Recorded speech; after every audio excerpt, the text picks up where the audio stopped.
You already know that Makrivsky was asked to record the circles, even though he won and you didn't. Interesting, right? Noticed? Very interesting. Meanwhile, Sater says, well, you see, everyone has a chance to win. Well, like, apparently I had no right to win in the first place. I wonder why.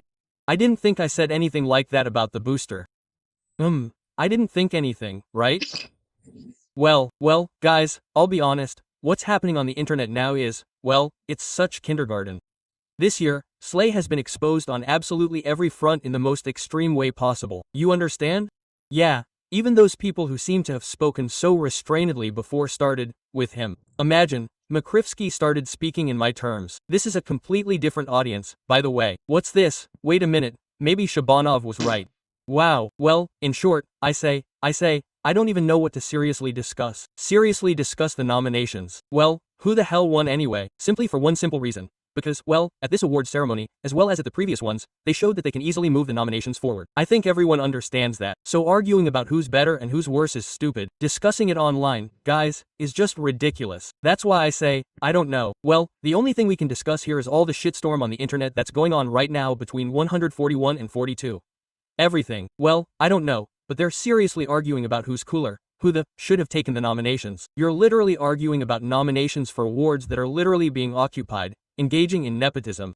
I told you about Sovod winning a long time ago, even before the voting even started. I wonder why, my dear friends. What do you think, considering that at that very moment I came to you with inside information, with information about what was going on at the last awards? The only thing is, I, in all seriousness, was sitting there like, wait, why am I seeing evil on? I thought, maybe the inside information is not true. That's why I started pushing him and thinking, what if, especially when he beat me at Velendop, like that do in projects, I thought, maybe the information is not true? Yes, it is true, guys. Sasavoto's victory was known in advance, even before SLAY's website appeared. So, guys, I don't know. What's the point in discussing this at all? What's the point? Are you enjoying it? Okay, carry on. I see SLAY exclusively as a show where you can sit, chew on someone, and make fun of someone else. That's all, nothing more, nothing less. But if you're seriously discussing who should have won later, after it was all over, well, there's a specific question for you. That's all. I don't even know what else to add. You'd do it differently if you were the organizers. It's obvious they're doing this just to get what they want. Guys, you're probably going to be shocked. SLAY is a huge advertisement for the bookmaker, by the way. SLAY is a huge advertisement for the bookmaker. A huge one.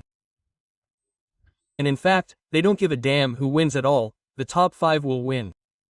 Well, the main thing is that it doesn't happen everywhere, so it doesn't look like something. In short, the main thing is that it looks more or less okay. Now, if you don't follow Twitch or TikToks, you'll probably see these nominations and say, yeah, basically, okay. I mean, look, you're 250k Madison, I think he invited you, by the way. Yeah, cool. Their production team denied the hype, saying it was a breakthrough they'd been working towards for 3 years. Yeah, oh yeah.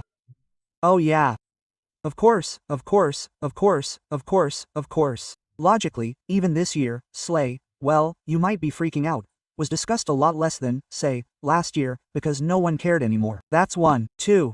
This story about it getting better and better every year, that doesn't work either. Last year, by the way, the online SLAY was conditioned by the booster coming out and saying, guys, I'm going to shave my head, setting some conditions, like contests and so on and so forth. So, in reality, last SLAY's online SLAY was at least somewhat justified by all sorts of challenges that the booster would fulfill later. There was nothing beyond that. There was no proper discussion before, no proper background from last year, nothing, no candidates. The 3 top-level players were also kind of absent, in fact. Oh, no, there was a guide. Savat was there. Okay, but then again, let me remind you, there's a foreign awards show where the online attendance is even half as much. What's half as much? 3 times as much. Last year, there were already more than at the Wars Streamer Awards. Yes, even if we talk about the conditions, there's just one more nuance to it. You know what? There, Lick claimed that Casina and Lebaron were scams. I don't know if people seriously believe that. Well, good luck to them, really. Especially when these are people who, well, this is just general information for everyone, something that some dudes are spinning on their projects. Guys, you're looking at it from the perspective that this is just advertising for a bookmaker. And, by the way, I think Pyatarok should be given a fat contract. Simply because, well, the dude advertised for a bookmaker like no one else has. He really just pushed, like a real mother. He really should be given a contract so he can advertise. Otherwise, what's the point of all this? Maybe then he'll win something even bigger. I don't know. Pyatarok is essentially taking all the awards with all the promotion they had. Yeah, right, I'm saying, it's just like that. Like, you win the audience of the year, but lose by a hair in the style of the year. Well, you don't even have to be a fortune teller to figure out that the kid stinks of some kind of, You know, that is, plus, considering that this Makrivsky, for example, it turns out, recorded his own circle, I don't know, they all recorded it, there was only one who didn't record at all, and among all of them. So, apparently, I couldn't win from the start. Well, there was just no way. I mean, they keep adding me to the nominations, even to 2. There was no request to be listed. Well, as they say. And what's wrong with Ginsuka? Do you really think Ginsuka and her audience can win a top 5? With all due respect to her, it's unrealistic. She has quite, well, so active, it's completely impossible. That's it. So, this year, everything is too obvious. Well, the only thing we can seriously discuss is that Booster got offended again. That's just, I mean, the dude sits there throughout his entire stream and just says, I don't give a, I won't respond to him, I won't respond to him, I won't respond to him. That's all, quote, and then he gets all worked up again, and then, when I start, like, responding to him, he PMs me and starts crying. I mean, I don't know, I'm wondering if the dude is genuinely mentally ill, or if he's, like, really high on something. This is the behavior, seriously, of some high-profile figure. I'll be even more amused tomorrow if he runs that lie detector test he suddenly invited himself to. He'll be asked, are you a drug addict? You understand that it doesn't matter what the answer will be, yes or no, it will already be, because if he answers that danha, it will be an even bigger source of laughter, ha ha ha, funny. 2, if he says, no, on his show, on his Child of Lies, with his, what's it called, I'm the guy in the hall who's a lie detector, a polygrapher. He's telling you things that you're inconvenienced. Ellipsis. This is something we can seriously discuss.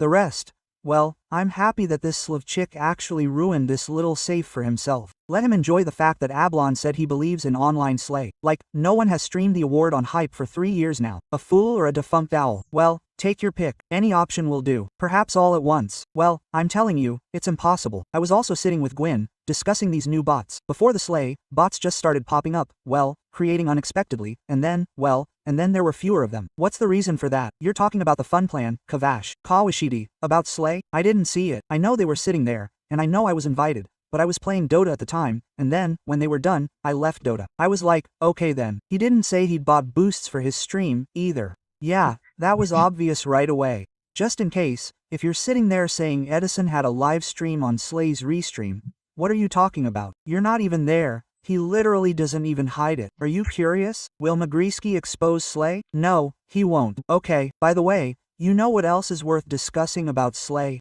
Big Rusan Boss also came out and said something really interesting. Guys, I'm really glad that, unlike YouTube, Twitch isn't turning into TV. Everything is cool and awesome here, but in fact, it has already turned into TV. Twitch already. Now this is more interesting food for thought, reflection. So here it is. It's very funny, quietly. People who defend the layer, this is, you know, what, they say.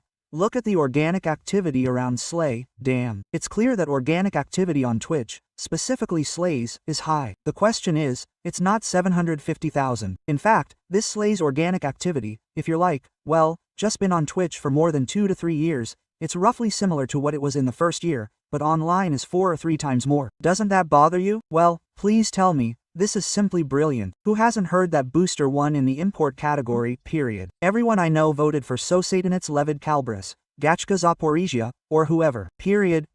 Nobody a clown voted for one decision, a collection, and just a booster. Well, in fact, with all due respect, if we're going to reason like that, and I'm reasoning, what difference does it make? I'm saying I'm truly disappointed. Well, it's clear to me in this regard. The perfectionist, in the words of Makrivsky Evilon, says that 5 should have won all the nominations he was in, but they didn't give him all of them because he'd already won so much. Well, yes, I probably believe in life that 5 beat Gleb in the audience, but lost to Natasha, Boric, and Zolo in others. That's very strange. Of course, it was. Funny. I looked at the SLAY results, and in this regard, I'd like to hear your opinion on how much the microdealer passed on a kilogram of laughing powder to Ivan in the hall. Boo. By the way, I laughed really hard because everywhere Ivan Zola appeared, the track, Bob, played along with Booster. I'm sitting there thinking, I get it.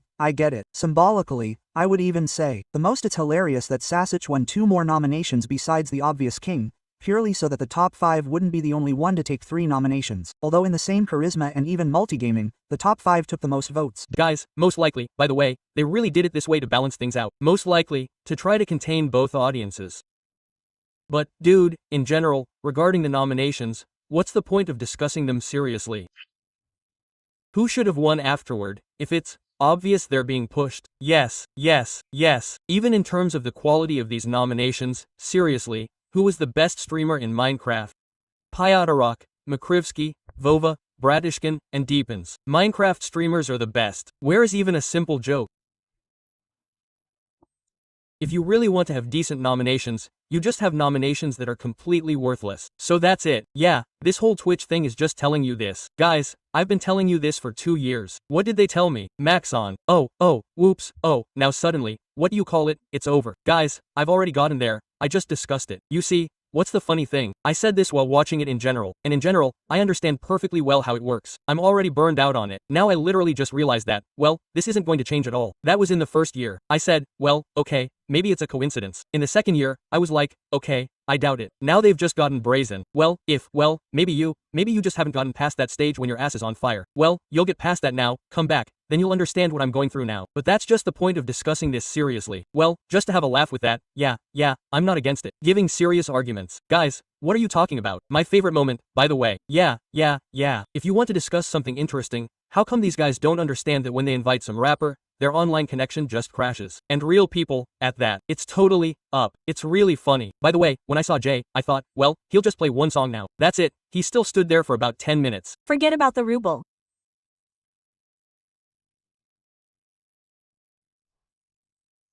Revving until he changes Slay's honor himself. It's so pathetic. These guys just suck themselves off in public and can't string 2 words together. It all looks like a kindergarten matinee. Yeah, basically, everything was burning in me yesterday, especially how the booze guy screwed you. And today, guys, I'll explain.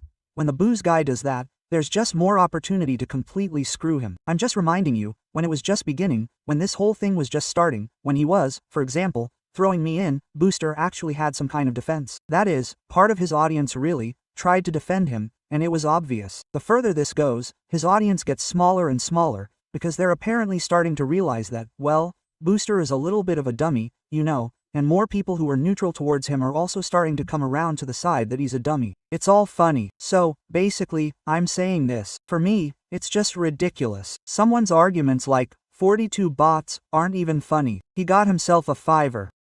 TikTokers, who, like bots, don't realize they're promoting him. It's funny that they're trying to cancel him so actively, but he brought in 5s once. In short, pay attention to the sequence of actions. We consider that a person gives his Grandma Olga liked it. I'm happy for her. I agree. And we read, Dear friends. A man gives me a mouse with a smile on his face. 2 weeks go by and says I'm a complete. I secretly hate him. I can't admit it. I've held a grudge my whole life. And then he re-drinks our personal conversation. Luckily, this is verified by clips and fragments that are online. Luckily, we discussed our conversation on his stream, which was in person. That's why his words are even included here. Well, and, of course, it's also relayed there. The response is, overclocker, all that and so on. He's like, no way, that's it. He just threw in some self-important hoo-ha. Whenever I discuss you, I'll always have more online traffic. And will you have a bigger dick, Booster? That's the most important thing, Booster. Will your penis be bigger? Well, then he says, that's it, I won't discuss it anymore. I'm above it. I'm cool. Quote, think about it, like a guy who literally has 3,500 online followers for the work of a great businessman, who is a mastodon, so much so that he writes me a private message and says, well, are you doing this? Why are you doing this? Why? And they were trying to contact you, but for some reason you only started reacting to this issue when this topic came out further. That is, while we were sitting in our swamp for a whole month, as soon as they started pushing this further. And, by the way, due to your own mistake, you could have not mentioned me, so I would most likely have continued to throw this in, just from time to time, like, and I'm done quickly. You're just asking for it, and then you cry, and then again, well, you ask for it. That's all. So, well, he has no logic. Honestly, from these successive events, I can really make a value judgment. The fact that he, well, either he's crazy, he has some kind of mental problem, otherwise I can't explain it. Seriously, this is very illogical. There is no sequence of his actions at all. None at all. Do you think he told you to off yesterday or not? What are you, her? He writes me a private message and complains in all seriousness. Then at a certain point, when I try to start a dialogue with him, speaking normally, like, dude, maybe, well, you won't gaslight in one direction? Well, as if you don't think that the problem is in you too. He's like, there's no point in talking to you, yo. No, he's seriously offended. And he's been popping antidepressants by the dozen. Well, apparently he doesn't give a damn, because, judging by his actions, well, he should behave differently on antidepressants by this logic, shouldn't he? Well, I tell myself, in this regard, I'm just like, okay, the guy legally allows me to take his who's it. Cool. I think it's cool. Who has such an achievement in such a case? Like, well, excellent for whom? That's it. That's what interests me more. That's it. And everything is that Grandma Olga liked it. I'm happy for her. A fact about Grandma Olga. Actually, it's really nice. Well, in short, I had, such an unpleasant story. Basically, first of all, the satyr, just like he gave dirt last year, he threw in something this year too. I don't know, as a leading satyr, he, of course, threw in some cringe here and there. It's terrible. That is, the dude talks about cringe from an A, but at the same time, throughout the entire broadcast, he throws in some past sub. Well, like, dude, what the is this? I, frankly, didn't get it at all. Regarding Grandma Olga, there is, in short, this moment. You can take this phrase, however you want, but you don't get the vibe that she's being used as a tool for rap. I've just, noticed it more than once. It would seem to be awesome, but for some reason, they seem to only mention it occasionally. Although, it would seem that all these tools are there to, invite her somewhere, constantly invite her somewhere, and so on, and so on. I mean, guys, look, we have a grandmother. Grandmother, it was sweet, but there's a feeling that this is crossing over into, the story, that she's somehow insincere. That's what I've been thinking too. And so sweet. So his arguments like 42 and bots aren't even funny. He's a freak who got himself a TikTok 5, which, I won't even say, doesn't even get a 5. The 5 has only one point that can be seriously discussed. Well, seriously, and everyone knows exactly what part I'm talking about. This is when Sasavoto, it turns out, was handing out, they were handing him the award from Lucking. This is the only moment that can be taken seriously if you're discussing anything else. Well, guys, again, I have a specific question for you. There's the timing. Well, by the way, yes, I heard about the fact that, in short, for those who don't know, I think there are a lot of them, because it's unlikely that all 750,000 people who were there are here. The situation was this. It turns out the Sovoto came out, announced the award, and there was a riot among the audience about the award. The riot began in the sense that the 5 started to bring in, giving a very kitsch shot. After that, the following happens. The Sovoto tries to give a speech, and suddenly, he starts talking about Max, just about the death of his late friend. The people there immediately fell silent. The 5. That's it. This is the most interesting moment. The camera only landed on the 5 at the end of this dialogue. Many people say that before that, 5 was sitting there, making jokes, holding a poster, and all that stuff was happening. But many say that it's right there, that he's even there now, like, wait, I'll find this. I saw a screenshot, I don't know how true it is, simply because I haven't seen the video from the 5's perspective. That is, when he started talking about calming down. Like a shot from SLAY. Here's a shot from SLAY. He doesn't have this exact scene, but there's just a photo of people. That's an interesting fact. Then the cameraman showed a fragment from afar, where 5 is already riding a scooter at the end of the dialogue. And I thought, this can't be some kind of deliberate setup. It can't be this. So I think it's more about the timing, as it seems to me. Anyway, there was a video where he put up a poster and stood with Mark Gokamali's table. The video was on. Well then, in general, what questions are there? That's it. But, honestly, the cameraman did it very interestingly. So, I didn't understand the point, why they didn't ask you to record a circle. You weren't nominated. After all, for example, Klisky. Well, think a little, why out of all the streamers, they didn't ask me to record a circle? Well, think with your head. Well, are you really kidding or what? Well, think about it. Maybe because I wasn't even considered as a winner at all. Well, that's all. When the 5 came out and Melcher extended his hand to Satyr, and Satyr said, go to your friend Lunachiraflan. How did he get the army in John's fire? The 5 is an indication that the system is not replay. It's so funny, actually. I don't know, but the Satyr shouldn't say that. Simply because overall he's just cringed and more on SLAY. Last time with Grandma Olga, here again he cringed with Grandma Olga. Well, by the way, I think without the SLAY it would have been much more boring. I mean, honestly, it would have been absolute boredom. So here's the rub. The production itself is cool, but as for the nominations, the vote counting, and so on, it's a total A-. It's just that the son is dead. Because his behavior shows how honest he is to those watching him. I don't agree with a couple of the nominations, but overall, they're nuts. It's really funny. No need to insult anyone. Except the SLAY. I hope it's a plane. Oh, I condemn. Throw-ins there. Let's go. Okay, I don't support anything at all. I condemn. Holy. Very funny.